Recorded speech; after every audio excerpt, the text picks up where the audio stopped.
All right, so today we're diving deep into Psalm 41. Okay. And we're using the New Living Translation from YouVersion. Sounds good. For those listening who are curious about this ancient text, we're going to break down the core themes. We'll try to do it quickly. Yeah. And extract the important nuggets of wisdom from this song, which is attributed to David. Right. And it was actually intended for the choir director. Interesting. Yeah.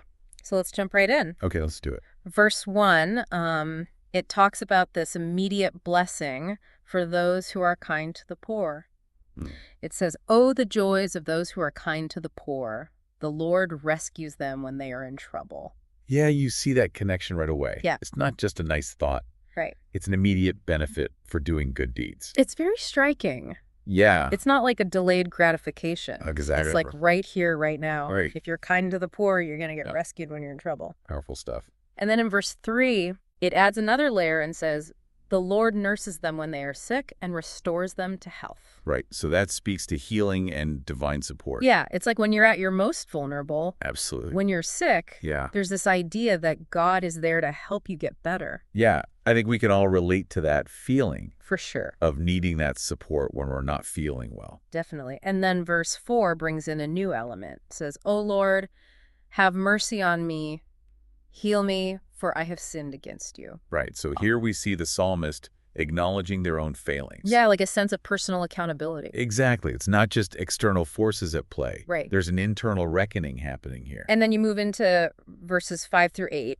Okay. And it's like this whole picture of adversity. Yeah, like being surrounded by negativity. It says that enemies are speaking ill of the psalmist, spreading rumors. Yeah, trying to tear him down. And even anticipating the worst possible outcome. It's a vivid depiction of being under pressure. Yeah, it really captures that feeling. Like a psychological stress. Yeah, exactly. And then it intensifies even further in verse 9 when it says, "Even my best friend, the one I trusted completely, the one who shared my food, has turned against me." Oof, that's rough. It is. It's that ultimate betrayal. Yeah, by someone close. The one you thought you could count on. Yeah, it's like a deep cut, that broken trust. And universal pain, for sure. And so in verse 10, we see the psalmist's response. Okay.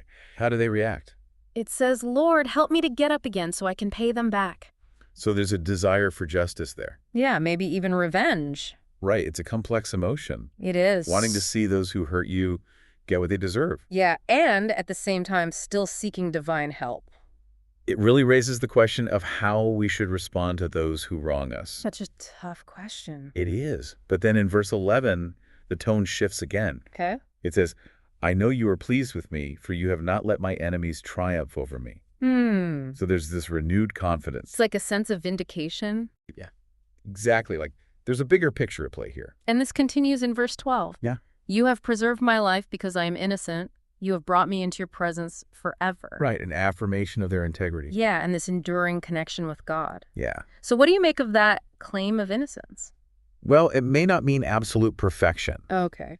but perhaps a fundamental righteousness. In the context of these specific challenges. Right, and that enduring presence with God speaks to a deep sense of security. For sure. And then finally, the psalm ends with powerful praise. Oh, yeah. Praise the Lord, the God of Israel, who lives from everlasting to everlasting.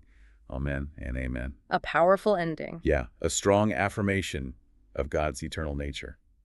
So we've journeyed through this psalm We have. and seen these themes of kindness And healing. and betrayal and justice. The complexities of faith. And ultimately praise. Yes. What connections do you see That's a good question. between the psalmist's struggles and the challenges and hopes we encounter today?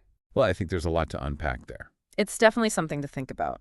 It is food for thought. It is. For sure. So that wraps up our deep dive into Psalm 41. Thanks for having me. Thanks for joining us.